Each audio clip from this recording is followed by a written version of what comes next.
So let's talk about one more thing in Augustine's life that you should keep an eye open for when you're studying Augustine, or at least keep in mind. One more development or project or thing. I like thing.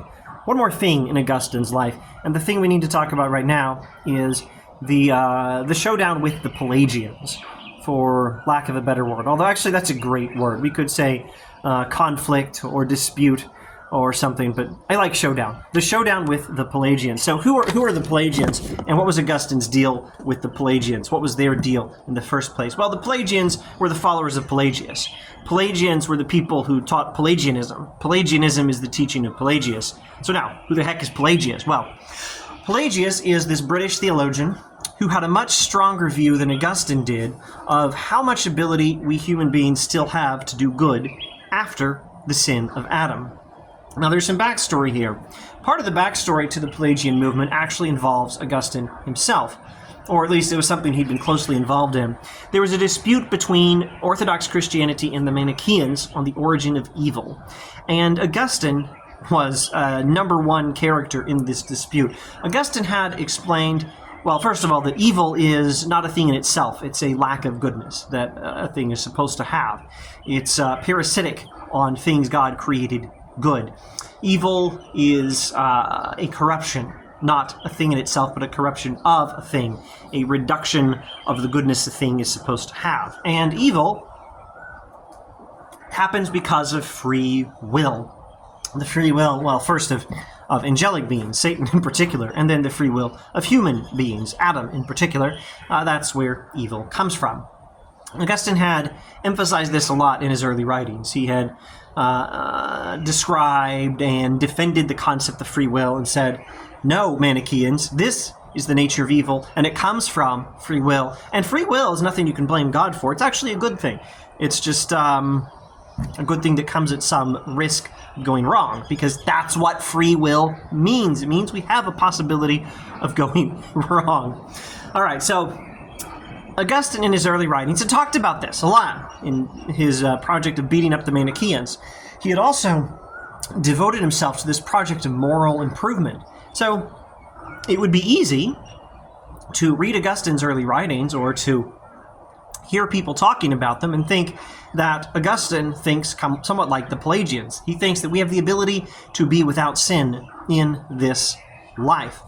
Well, the Pelagians thought that we have the ability to be without sin in this life, or at least Augustine thought that. More on that in good time. The Pelagians thought we have the ability to be without sin in this life, and Augustine, as it happens, did not. And the spread of their teachings gave Augustine the chance to clarify his views, and I think we can say develop his views. And some would say the chance to change his views. And maybe we shouldn't say gave him the chance. Maybe we should say forced him to clarify, or some would say change his views. Augustine argued, I'll borrow some words from Charles Spurgeon here because they're great words. Augustine, in his critique of Pelagianism, argued at length that salvation is all of grace. We are all implicated in the sin of Adam, and we have inherited from Adam guilt and a tendency to keep on sinning. Augustine often used the word concupiscentia, meaning a disordered desire, a desire that was out of the control of reason. And it's because of that trouble we've inherited from Adam that we need to baptize people even as infants, and that helps take care of the guilt. Or I think actually I should just say it does take care of the guilt in Augustine's theology. And we need to be constantly seeking God's help in overcoming that concupiscentia, that disordered desire. So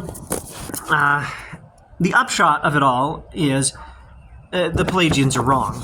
We do not have the kind of free will which the Pelagians say we do. Thus says Augustine. Now he interacted with the Pelagians a lot. He critiqued them a lot. He wrote some books. And I'll just name a couple of the books here. Actually, I should also mention the sermons of Augustine will critique Pelagianism as well. Among the books, let me name, I think I'll name 3, and then I'll go into just a little more detail on one. Or I'll name 4 and go into detail on the last one. There was a book called De Gestis Pelagii, on the proceedings of Pelagius. Some people will translate that differently, on the acts of Pelagius, I think. And never mind, I don't want to go into detail on this story, this book and its backstory, this other book and its backstory. I just want to emphasize one book for now anyway. There was a book called De Gratia Christi et de Peccato Originale, on the grace of Christ and on original sin. There was another book called Contra Julianum. Did I mention the names of the Pelagians? Besides Pelagius, there was also Julian of Eclanum and Caelestius. Those are important Pelagian figures Augustine critique. And Contra Julianum, against Julian. Well, that's obviously a critique of Julian of Eclanum. Now, a little more detail on just one of his critiques of Pelagianism. De Natura et Gratia, on Nature and Grace. In that book, Augustine responds to a book of Pelagius, and Augustine argues that human nature was created entirely good, but it was thoroughly corrupted by the sin of Adam, which was freely chosen. If we could be saved by our own efforts, the Bible would not teach that faith is necessary for salvation. Only the freely given grace of God can save us. Grace alone can restore our ruined ability to love and obey God. Pelagius' mistake, well, one of his mistakes, was to deny that human nature has been corrupted by sin. So what Augustine's doing in this book, De Natura et Gratia, on Nature and Grace, is Augustine is giving a Christian worldview perspective on human nature. If you don't know this, go back to, well, if you do know this, go back to it, and if you don't know, learn basic David Nagel stuff. David Nagel, my own undergrad philosophy teacher, wrote this wonderful book, Worldview, The History of a Concept. Nagel would say that the Christian worldview has these three main pillars. Sometimes you could split up the third one into two and get four pillars. Creation, fall, redemption. And you can give a four-part summary if you like. Creation, fall, redemption phase one, let's say gospel. Creation, fall, gospel, and then consummation, eschatology stuff. Jesus coming back and fixing everything. The second coming of Christ. Creation, fall, gospel, second coming of Christ to finish the good work of Jesus that redeems us. Okay, so maybe instead of the word fall, we should say sin or rebellion. I once heard one theologian philosopher, it may have been Augustine, say break is a better word than fall. Anyway, creation, fall, break, or sin, or rebellion, and then redemption. Augustine is giving a creation, fall, redemption account of human nature. And that's the point of De Natura et Gratia. Human nature was created good by God, and God doesn't create anything that's not good anyway. But sin corrupts everything, and it sure does corrupt human nature. And salvation restores human nature. Of course, the word nature means all kinds of ridiculous things that have nothing to do with anything, or almost nothing to do with anything in natural law philosophy or Augustine talking about nature. If you're using the word nature in some of the usual senses I get from my students these days, you have no idea what I'm talking about. Let me see if I can clarify that for you. Nature here has less to do with what automatically happens, still less to do with the laws of physics.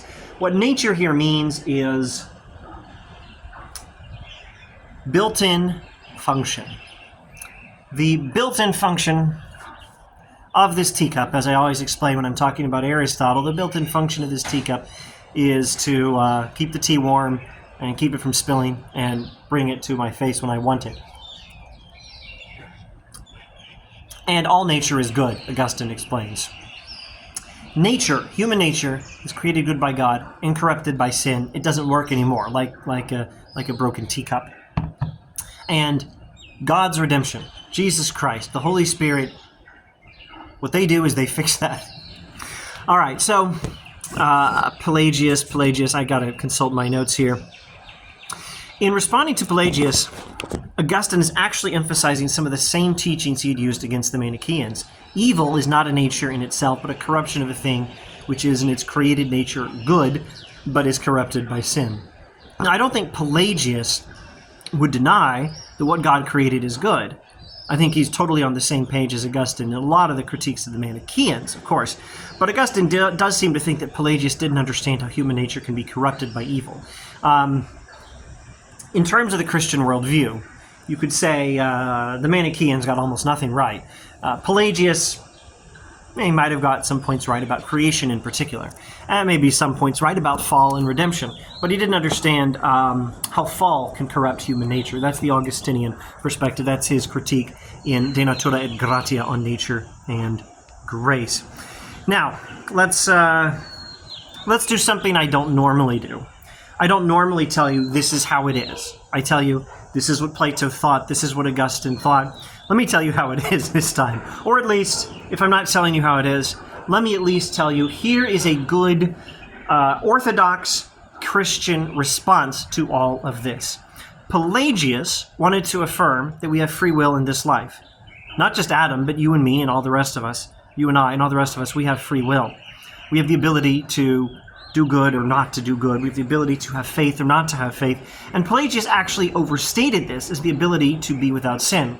Augustine wanted to affirm that human nature is corrupted by sin, and that we don't have, as a result, we don't have the ability to be without sin in this life.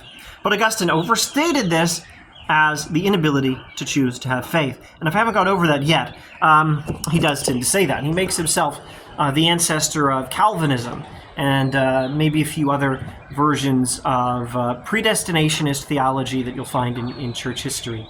Although off the top of my head, I can only think of Calvinism plus one other. I think Jansenism is the one. It was a Catholic version of predestination theology, and I think the Catholics may have officially declared it a heresy, but don't quote me on that. I can't keep all that in my head. Definitely Calvinism. Augustine made himself the theological, I don't know, father, grandfather, godfather, inspiration for things like Calvinism in his predestinationist theology. So I'm summarizing what might be the correct Orthodox Christian response to the dispute between Augustine and the Pelagians. Pelagius wanted to affirm that we have free will in this life, and he overstated this as the ability to not sin. Augustine wanted to point out we don't have the ability to be without sin, and human nature definitely is corrupted by sin. But Augustine also overstated this as the inability of us to choose to have faith without predestination that doesn't involve free will. Now, it's important to keep in mind at least two things. One, Augustine doesn't deny that free will is the origin of evil. He totally sticks with that through his whole writing career. Adam had free will and the ability to not sin. It's just that you and I don't have it. We lost it. Free will was given, God gave free will as a gift to humanity, but God didn't give it to each of us on an individual basis. It was given to us corporately to be exercised by the head of the human race, Adam. And unfortunately, he screwed up. Now, the other thing I need to clarify is it's possible Augustine was unfair to Pelagius, or at least did not understand Pelagius properly. At any rate, there are critiques of Augustine and defenses of Pelagius that are out there. Let me mention two books, and let me also mention I'm not an expert in this. I can only point you to these books. I'm certainly not an expert in Pelagius, and even when I am an expert in Augustine, it's normally other of his writings and not the responses to Pelagianism. So two books to mention are a book by Ali Bonner called The Myth of Pelagianism, and a book by Ken Wilson called The Foundation of Augustinian Calvinism. And that's all. Thanks for watching.